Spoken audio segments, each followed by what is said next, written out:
आगे तब चलते हैं। देव प्राद क्षमा पन स्रोत।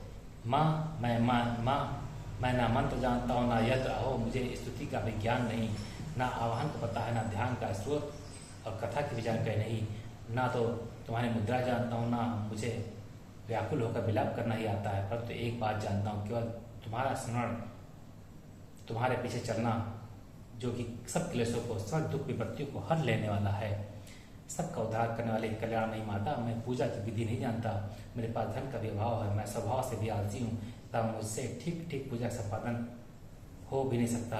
इन सब कारणों से तुम्हारे चरणों की सेवा में जो त्रुटि हो गई है उसे क्षमा करना, क्योंकि पुत्र का होना संभव है किंतु कहीं भी कुमाता नहीं होती।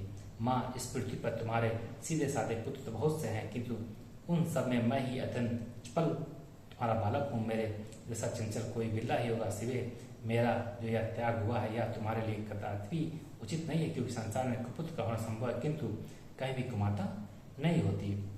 जगदम्बा माता, मैंने तुम्हारे चरणों की सेवा कभी नहीं की। देवी, तुम्हें अधिक धन विस्मर्पित नहीं किया, तथापि मुझे जैसे अधम पर जो तुम अनुपम स्नेह करती हो, इसका कारण यही है कि संसार में पुत्र पैदा हो सकता है किंतु कहीं भी कुमाता नहीं होती। गणेश जी को जन्म देने वाली माता पार्वती अन्य देवताओं की आराधना करते समय मुझे नाना प्रकार की सेवाओं में विघ्न रहना पड़ता है, इसलिए 85 वर्ष से अधिक अवस्था बीत जाने पर मैंने देवताओं को छोड़ दिया है।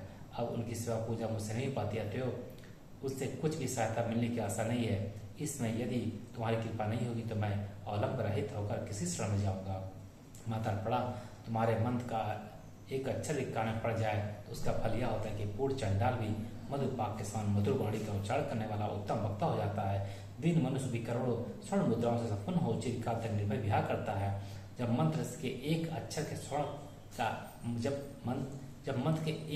के श्रवण यानी सुनने का ऐसा फल है, तो जो लोग विधिपूर्वक जप में लगे रहते हैं उनके जप से प्राप्त होने वाला उत्तम फल कैसा होगा, इसको कौन मनुष्य जान सकता। भवानी, जो अपने अंगों में चिता की राख और भभूत लपेटे रहते हैं, जिनका विष विभूत भोजन है, जो दिगंबरधारी नग्न रहने वाले हैं, मस्तक पर जटा और कंठ में नागराज वासुकी हार के रूप में धारण करते हैं तथा जिनके ना हाथ में कपाल भिक्षापात शोभा पाता है, ऐसे भूतनाथ पशुपति भी जो एकमात्र जगदीश की पदवी धारण करते हैं, उनका क्या कारण है, यह महत्व उन्हें कैसे मिला? यह तुम्हारे पाणी ग्रहण की परिपाटी के फल है।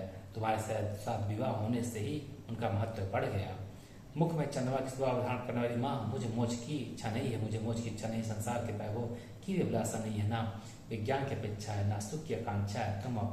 अतः तुमसे मेरी यही याचना कि मेरा जन्म मृडानी रुद्राणी शिव शिव शिव शिव शिव भवानी इन नामों का जप करते हुए बीते। माँ श्यामा, नाना प्रकार की पूजा सामग्रियों से कभी विधिपूर्वक तुम्हारे आराधना मुझसे ना उसकी तथा कठोर भाव का चिंतन करने वाली मेरी वाणी ने कौन सा अपराध नहीं किया, फिर भी तुम स्वयं ही प्रयत्न करके मुझ पर अनाथ पर जो किंचित की प्रतिष्ठ रखती हो माँ, यह तुम्हारे ही योग्य है।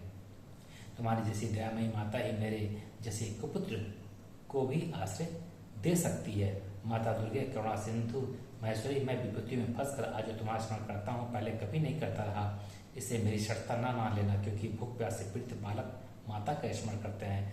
जगदम्ब, मुझ पर जो तुम्हारी पूर्ण कृपा बनी हुई है, इसमें आश्चर्य की कोई कौन सी बात है। पुत्र अपराध क्यों न करता हो जाता हो, फिर भी माता उसकी अपेक्षा नहीं करती। महादेव, मेरे समान कोई पातकी नहीं है और तुम्हारे समान दूसरी कोई पाप हारणी नहीं है। ऐसा जानकर जो उचित जान पड़े वह करो।